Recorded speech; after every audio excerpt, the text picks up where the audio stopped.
Hello everyone, welcome to the channel Mystic Tarot. ये weekly readings हैं। 18 नवंबर से नया हफ्ता स्टार्ट हो रहा है, तो उस दौरान अर्थ साइन, टॉरस, वर्गो और कैप्रिकॉर्न के लिए मैं ये रीडिंग करूँगी। 7 कार्ड स्प्रेड होता है वीकली रीडिंग में, यानी कि हर दिन के लिए एक कार्ड होता है। आप इसको डेली रीडिंग के तौर पे देख सकते हैं। वैसे ये जनरल रीडिंग्स होती हैं, सो प्रेसिजन जो लेवल जो है वो उसी के अकॉर्डिंगली होगा। साथ ही साथ मैं अनाउंस करना चाहूँगी कि एंड ऑफ नवंबर तक बुकिंग्स जो हैं वो ओपन है। प्राइसेस जो हैं पर्सनल रीडिंग की वो लो हैं, और 15 मिनट्स के स्पेशल छोटे स्लॉट्स जो हैं वो भी अवेलेबल हैं। So you should get benefit from that. Start लेते हैं टॉरस लोगों से, देखते हैं कि इस वीक में क्या सिचुएशन रहेगी। 18 नवंबर से हफ्ता स्टार्ट हो रहा है। रीडिंग को लाइक करना, चैनल को सब्सक्राइब करना मत भूलिएगा। चलें जी, मंडे की एनर्जी है हमारे पास किंग ऑफ सोर्ड्स की। अच्छा, अब किंग ऑफ सोर्ड्स का जो कार्ड होता है ना, इसमें इमोशंस नहीं होते। मैं ये कार्ड की आपको एक्सप्लेनेशन दे रही हूँ। आपको यहाँ पे ये समझना है कि बीइंग अ टॉरस पर्सन, क्या ऐसी एनर्जी आप अपने अंदर फील करते हैं? अगर करते हैं तो definitely this energy resonate with you. लेकिन ये भी पॉसिबिलिटी है कि ये कोई पर्सन हो आपकी लाइफ में। सो किंग ऑफ सोर्ड्स जो है वो एक तो एयर साइन होता है, ख़ास तौर पे एक्वेरियस। दूसरी बात, इनकी जो आदत होती है वो ये रीज़न के ऊपर, लॉजिक के ऊपर, माइंड के ऊपर काम करते हैं। ब्रेनी होते हैं बहुत ज़्यादा। चीज़ों को फोर्सी करने की इनके अंदर एबिलिटी होती है। और ये फोर्सी वो वाला जो फोर्सी होता है ना, जिसमें हम इंस्टिंक्टिवली या आप ये कह लो कि इंट्यूटिवली फोर्सी कर रहे होते हैं, उसके अलावा भी इनके अंदर फोर्सी करने की सिचुएशन एबिलिटी होती है, क्योंकि ये सिचुएशन को असेस बहुत अच्छे से करते हैं। तो ऑन ग्राउंड जो रियलिटी चल रही होती है, ये उसको बहुत अच्छे से असेस कर लेते हैं और ये समझ लेते हैं कि मामला अब किधर को जाएगा। तो ये एक ऐसा पर्सन है, मंडे वाले दिन आई बिलीव ये आपसे रब्ता कर रहे हैं, या आप ऑलरेडी इनके साथ इन कांटेक्ट हैं। तो ये इस किस्म की एनर्जी जो है वो मंडे वाले दिन नज़र आ रही है। ये भी पॉसिबिलिटी हो सकती है कि ये आपकी अपनी एनर्जी हो और आप मंडे को ऐसा फील कर रहे हो। अच्छा, मेरा ख़्याल है ये आपकी अपनी एनर्जी हो सकती है, क्योंकि दूसरा कार्ड भी सोर्ड एनर्जी में है, 4 ऑफ सोर्ड्स। ट्यूसडे का दिन जो है जैसे बहुत ज़्यादा थकावट हो जाती है और आप एक दिन ऑफ लेना चाहते हो, क्योंकि आप इमोशनली टायर्ड हो या आपने फ़िज़िकली बहुत ज़्यादा लेबर की है, और अब आपका दिल है कि आप देर तक बेड में रुको, देर तक वहाँ पे रेस्ट करो। मंडे का दिन काफ़ी इस लिहाज से, जिसे जिसे कहते हैं ना, ब्रेन स्टॉर्मिंग करता हुआ दिन है। उसके बाद आप ट्यूसडे वाले दिन थोड़ा अपने आप को ईज़ आउट करने की कोशिश कर रहे हो। अगेन थर्ड कार्ड भी सोर्ड्स का कार्ड है, जो कि 10 ऑफ सोर्ड्स का कार्ड है। वेंसडे के दिन एक दफ़ा फिर आपने उठ के एक एक्सरसाइज जो है वो स्टार्ट की है सोचने की। बहुत सारा थॉट्स हैं, बहुत ज़्यादा बातें हैं, ऐसा ना हो जाए, ऐसा ना हो जाए, ऐसा ना हो जाए। या ये भी मैं कहूँगी कि ख़ास तौर पे स्पेसिफ़िकली इस कार्ड के हवाले से जो इस डेक में है, कि बहुत सारी नेगेटिव थॉट्स हैं। ये बहुत सारी ऐसी बातें हैं जो कि आपको पुश कर रही हैं और आपको अपनी डायरेक्शन में ड्रैग किए जा रही हैं, या आप उनके पीछे पीछे चलते जा रहे हो, बजाय इस बात को चेक करने के कि रियलिटी क्या है, या ये जो थॉट्स हैं ये कितनी पॉजिटिव हैं, कितनी नेगेटिव हैं। आप बस उसी के फ्लो में बहते चले जा रहे हो। यहाँ पे आके एनर्जी जो है वो चेंज हो रही है। 4 ऑफ पेंटिकल्स का कार्ड है। आपको या तो फाइनेंशियली आपको फौरी तौर पे एक रियलिटी चेक मिल रहा है, या फिर ये हो सकता है कि वैसे ही एनर्जी स्विच हो रही है और आप अपनी एनर्जी में वापस आ रहे हो, जो कि पेंटिकल्स की एनर्जी है, जहाँ पे इंसान अपनी सराउंडिंग के बारे में कॉन्शियस होता है, अपनी स्पेंडिंग के बारे में, अपनी कि कितना स्पेंड किया जाए ताकि मैक्सिमम बेनिफिट गेन किया जा सके, ताकि मैक्सिमम इन्जॉयमेंट हम हासिल कर सकें। ये एक टॉरस की टिपिकल फीलिंग है। तो आप यहाँ पे कहीं ना कहीं पैसों के साथ आप उलझते हुए नज़र आ रहे हैं। 2 ऑफ वॉन्ड्स का कार्ड है, डिसीजन है। यहाँ पे एक ऐसी ऑप्शन आपके सामने मौजूद है जो कि आपके दिल के करीब है और आप उसकी तरफ जाना चाहते हैं। हो सकता है कि ये मुल्क से बाहर रब्ता करने के हवाले से हो, कहीं ट्रैवलिंग करने के हवाले से हो, या ओवरऑल कोई फ़ैसला जो है वो एट हैंड आपके है। 3 ऑफ सोर्ड्स का कार्ड है, वापस वही ग्लूमी एनर्जी। 2 दिन ठीक रहे हैं, तीसरा दिन फिर वैसा आ गया है। कुछ बातें जो याद आ रही हैं, कुछ चीज़ें।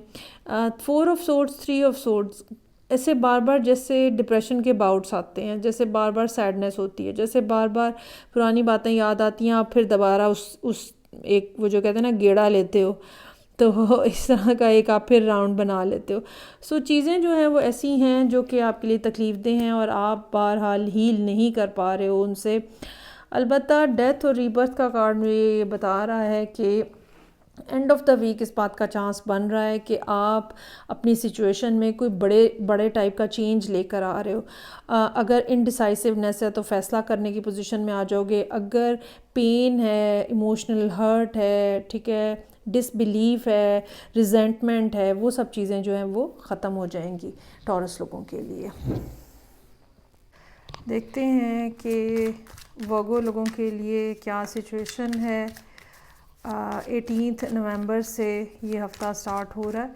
नवंबर के एंड पे मरकरी जो है वो रेट्रोग्रेशन में और स्टेशनरी पोजीशन में जा रहा है, जिसका आपको थोड़ा इफ़ेक्ट जो है वो फ़ील होगा।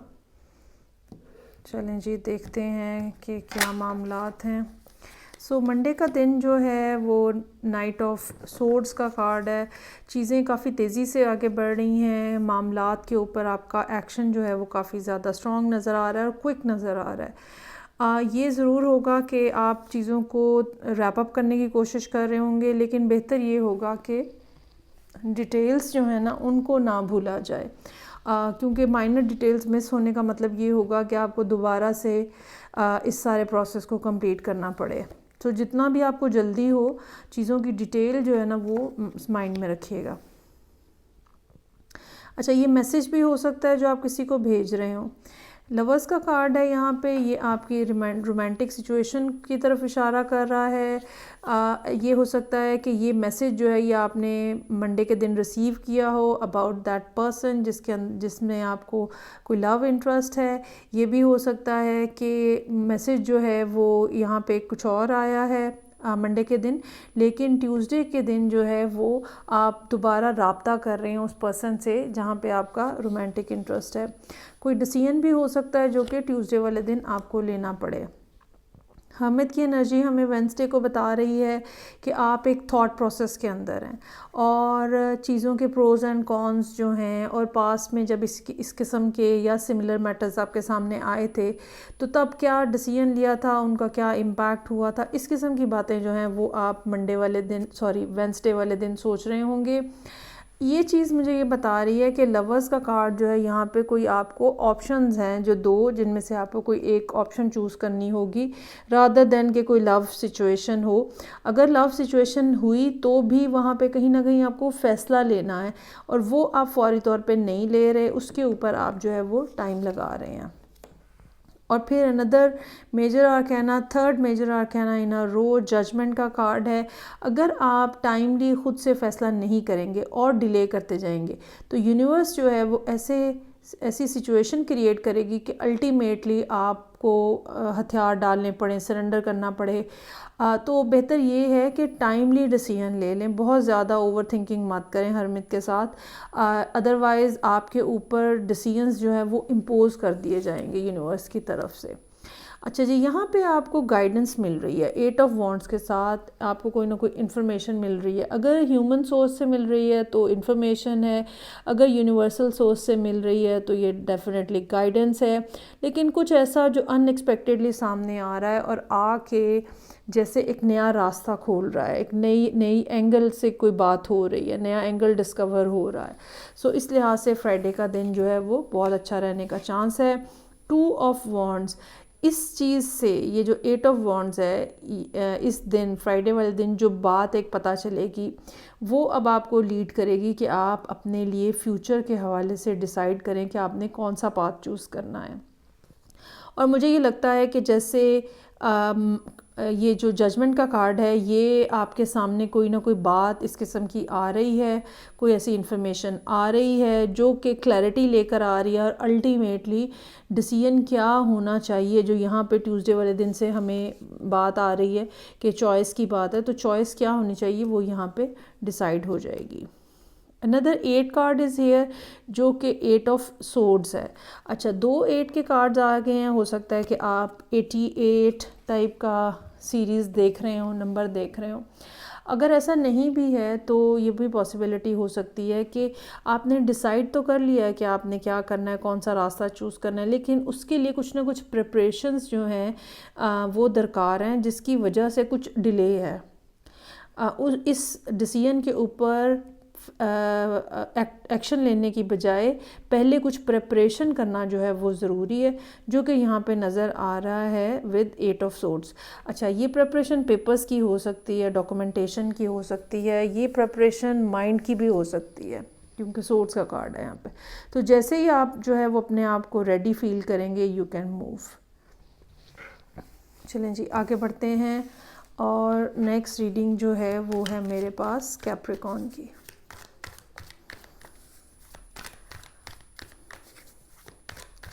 देखते हैं कि 18 नवंबर वाले वीक में कैप्रिकॉर्न लोग जो हैं वो किन सिचुएशंस को फेस कर रहे हैं और क्या डिसीजन ले रहे हैं, या क्या सूरत हाल है जिससे आपको डील करना पड़ेगा। फूल का कार्ड है, इम्पल्सिवनेस है, बग़ैर सोचे समझे फ़ैसला कर लेना, या बस अब कर लो, बस अब कुछ नहीं देखना आगे पीछे। बस मंडे के दिन ऐसा हो सकता है जहाँ इंसान सोचता है नहीं बस अब और बिल्कुल वेट नहीं करना, बस अब कर लेना है। ट्यूसडे का कार्ड जो है वो 2 ऑफ कप्स का कार्ड है। ये चीज़ जो है, फूल का कार्ड जो है, ये रिलेशनशिप के हवाले से होता हुआ नज़र आ रहा है कि इंसान डिसाइड कर लेता है कि बस मैंने फ़ैसला कर लिया है, बस यही वो पर्सन है और अब मुझे मज़ीद डिले नहीं करना है। ठीक है, सो 2 ऑफ कप्स इज़ हियर। या तो आप रिलेशनशिप को प्रपोज़ कर रहे हैं, उस पर्सन को प्रपोज़ कर रहे हैं, या वो पर्सन आपको प्रपोज़ कर रहा है और आपने अपनी जो है इंक्लिनेशन वो शो कर दी हुई है। यहाँ पे मामला तेज़ी से आगे बढ़ रहे हैं। नाइट ऑफ सोर्ड का कार्ड है। वेंसडे का दिन जो है काफ़ी ज़्यादा कम्युनिकेटिव हो सकता है, या किसी एक पर्सन का कोई ना कोई मैसेज जो है वो आप तक आ रहा है, इन्फॉर्मेशन जो है वो रिले हो रही है, और ये चीज़ जो है ये आगे फर्दर डिसीजन की तरफ आपको लेके जाएगी कि ये जो 2 ऑफ कप्स की एक्सेप्टेंस हुई है, अब अगला स्टेप जो है वो कब, कैसे और किस वक्त होगा।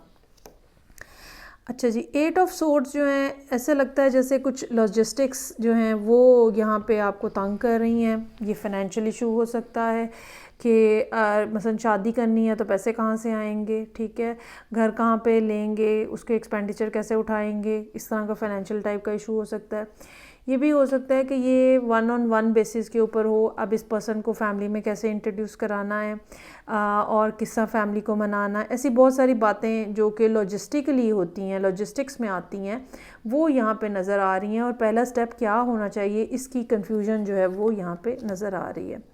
मामला हल होते हुए नज़र आ रहे हैं विद 9 ऑफ कप्स। कोई ना कोई बात जो कि अटक रही है वो आपकी मर्ज़ी के मुताबिक होती हुई नज़र आ रही है, and you are looking very happy over here. अच्छा जी, 7 ऑफ सोर्ड्स, ये एक कार्ड ऐसा है जिसमें मैं आपको कहूँगी कि आपको थोड़ा एहतियात करने की ज़रूरत है। अगर आपने, पता नहीं क्यों ये आप इसको डाउनलोड समझ लें, ऐसा लग रहा है जैसे आपने अपनी फैमिली को शायद नहीं बताया, ठीक है, और आप उस हवाले से कुछ ना कुछ फ़ैसला ले रहे हैं कि कैसे बताना चाहिए, क्या तरीक़ाकार होना चाहिए। और ये कोई पर्सन हो सकता है जो आपकी चुगली करते, बैक बाइटिंग करते, आपकी ख़बर को लीक करते। तो इस हवाले से सैटरडे, ये शायद बहुत ही कोई लिमिटेड सी बात होगी, बहुत ज़्यादा लोगों को नहीं शायद हिट करे, लेकिन ये बस मुझे फीलिंग आई है कि ये कोई ऐसा पर्सन है जो कि लीक कर सकता है बात को। तो आपको मुहतात रहने की ज़रूरत है। बताना तो ज़ाहिरी बात है होगा, इसमें तो कोई शक नहीं है, लेकिन किस टाइम पे, किस अंदाज में बताना है, ये बहुत मैटर करता है। अच्छा जी, और 8 ऑफ कप्स का कार्ड है। ये मूवमेंट शुरू हो गई है, लेकिन ये मूवमेंट जो है कुछ डिसअपॉइंटिंग किस्म की मूवमेंट नज़र आ रही है, और कोई कम्युनिकेशन ऐसी हो सकती है, या कोई ना कोई बात ऐसी है जो सैटरडे वाले दिन जो कि आपको थोड़ा डिसअपॉइंटमेंट की तरफ लेके जा रही है। अगेन यहाँ पर भी 8 के कार्ड्स नज़र आ रहे हैं। दैट शोज़ के आप भी एक लॉन्ग टर्म रिलेशनशिप की तरफ जा रहे हैं, और हो सकता है आप भी एक ऐसे 8 की सीरीज़ के अंदर जो है वो सिंक्रोनिसीज जो है वो देख रहे हूँ, जो नंबर्स आ रहे होते हैं रिपीटिंग, वो देख रहे हूँ, ठीक है। इस किस्म की कोई बात जो है वो कैप्रिकॉर्न लोगों के लिए भी पॉसिबल है। सो ये थी रीडिंग जो कि कैप्रिकॉर्न के लिए थी। फीडबैक का मुझे इंतज़ार रहेगा। मैं आपसे नेक्स्ट रीडिंग से फिर मिलूँगी। अपना ख्याल रखिएगा। खुदा हाफिज़।